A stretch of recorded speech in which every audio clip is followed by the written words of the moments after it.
여러분, 한계 기업이 폭증하고 있다. 그래서 구조조정이 일어날 수도 있다. 여러분, 이 말이 사실일까요? 제가 여러분들에게 최악의 수출 재앙 온다더니 또 기업의 어떤 구조조정이 빨라진다느니 이런 기사들 요즘 제가 많이 내보내는데요. 이게 말입니다. 그만큼 말입니다. 이제 부채가 쌓여와서 실물 경제에 타격을 준다는 이야기. 자영업자들도 지금 타격을 받아서 여러분도 알다시피 경매 물건이 많이 늘어나고 있는 거 알고 계시잖아요. 이제 기업들 차례라는 기업들 차례. 기업들 차례가 점점 다가오고 있다는 이야기입니다.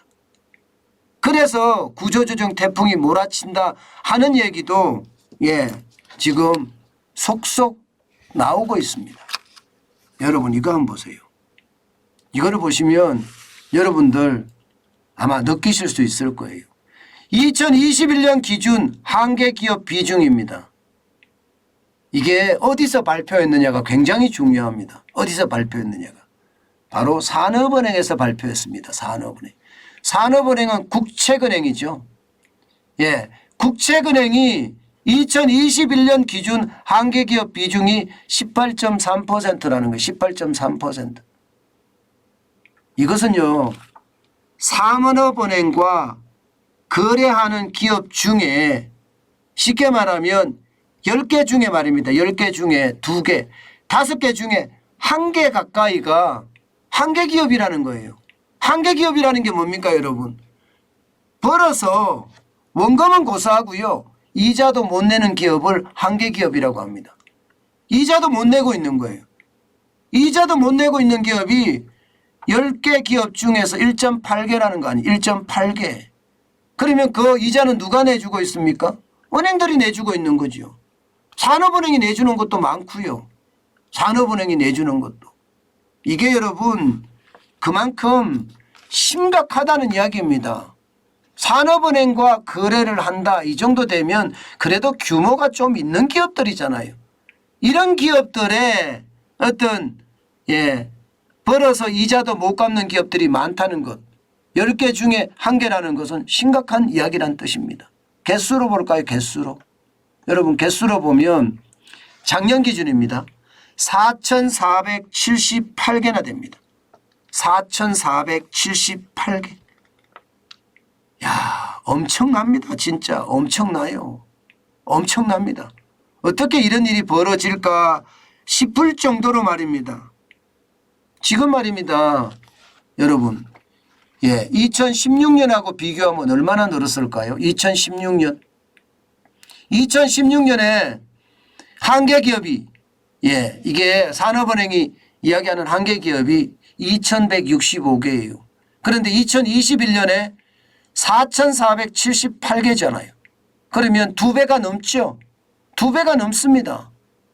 이 말은 여러분 지금 문재인 정부가 워낙 경제 정책을 잘못해서 한계기업이 폭증했다는 이야기예요.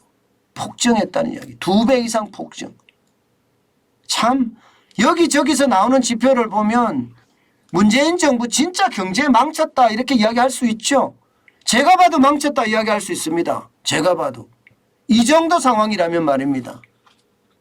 진짜 심각하다 저는 이렇게 봅니다. 그런데 중요한 것은 여기서요. 여러분 산업은행이라고 조사가 돼 있죠. 산업은행이 이렇게 시계열적으로 한계기업에 대한 조사 안 합니다.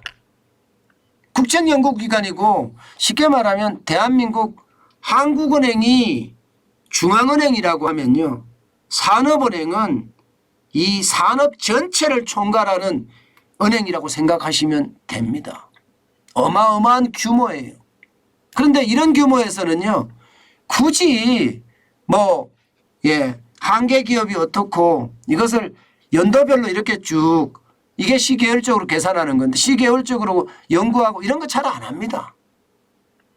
그런데 한국은행도 아니고 산업은행이 이렇게 시계열적으로 연구조사해서 보고서를 냈다는 것은 여러분, 와우, 이것은요 결국 구조조정하겠다는 이야기예요.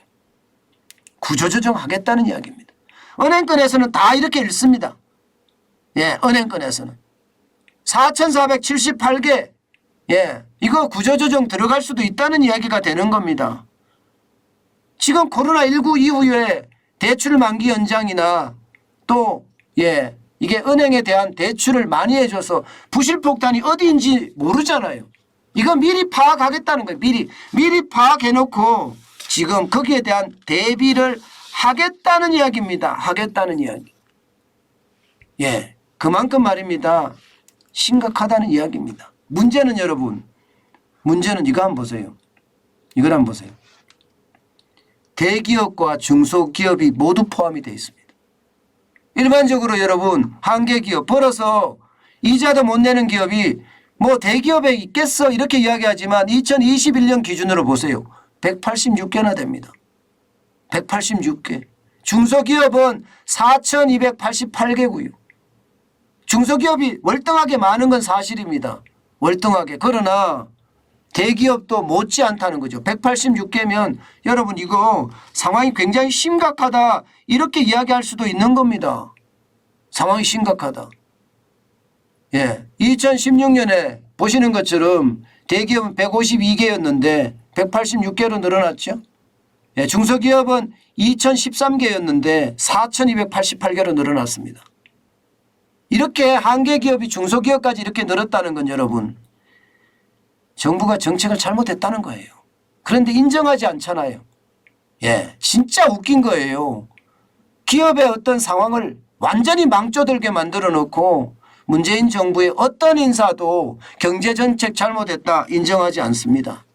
그런데 윤석열 정부는 이런 데에 대한 정확한 예, 파악도 못하고 있는 것 아닌가 그런 생각이 또 들 정도예요. 그래서 안타깝습니다.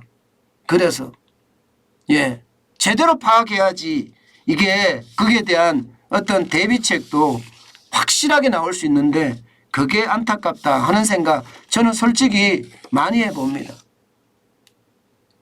문제는요. 문제는 이제 구조조정의 범위잖아요. 구조조정을 제가 태풍이라고 이름을 달았는데 범위가 어디까지 될 것인가. 결국 말입니다. 예, 뭐 그 기준이 어떤 기준이 적용이 될지는 모르지만 분명한 것은요. 예, 한계 기업의 분류가 많이 됐던 기업 순으로 될 가능성은 굉장히 크겠죠. 한국 기업의 분류가 많이 됐다는 기업들은 결국은 재무적으로 굉장히 약하다는 이야기니까요. 재무적으로. 실제 말입니다. 10번 정도 한계 기업에 이렇게 분류가 되는 기업은 120개 기업이나 됩니다. 비중은 전체 기업 중에 0.49%고요. 9번 정도 되는 거는 160개고요. 그리고 8번은 283개고요. 7번은 288개입니다. 그리고 6번 한계 기업에 분류가 된 것은 399개고요. 5번 분류가 된 것도 563개입니다. 이것만 하더라도 여러분 어림잡아서 말입니다. 어림잡아서 1,500개가 넘습니다. 1,500개가. 그러면 여러분 이런 기업들이 바로 구조조정의 대상이 될 수 있다는 이야기잖아요. 결국 말입니다. 여러분 저는 그렇게 봅니다. 이게 산업은행은요 나름대로 예, 지금 경제 위기가 심해졌을 때 구조조정에 대한 어떤 원칙을 만들어 가고 있는 거라고 봅니다. 예, 이게 시간의 문제이지 결국 구조조정을 한다는 이야기예요.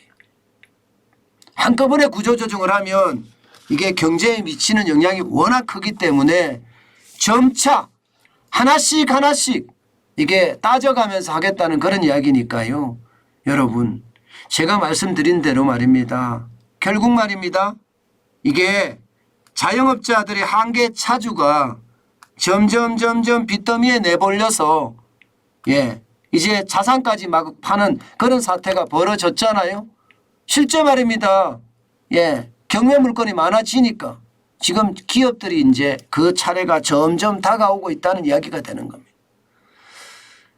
이게 구조조정 태풍이라는 게 진짜 바람은 세게 불지언정 좀 살살 지내가야 되는데 이게 휩쓸고 지내가면 토네이도처럼 휩쓸고 지내가면 우리 경제 전체에도 진짜 큰 저는 충격이 올 거라고 생각을 합니다. 우리가 이거 아주 진짜 심각하게 바라봐야 돼. 심각하게 말입니다.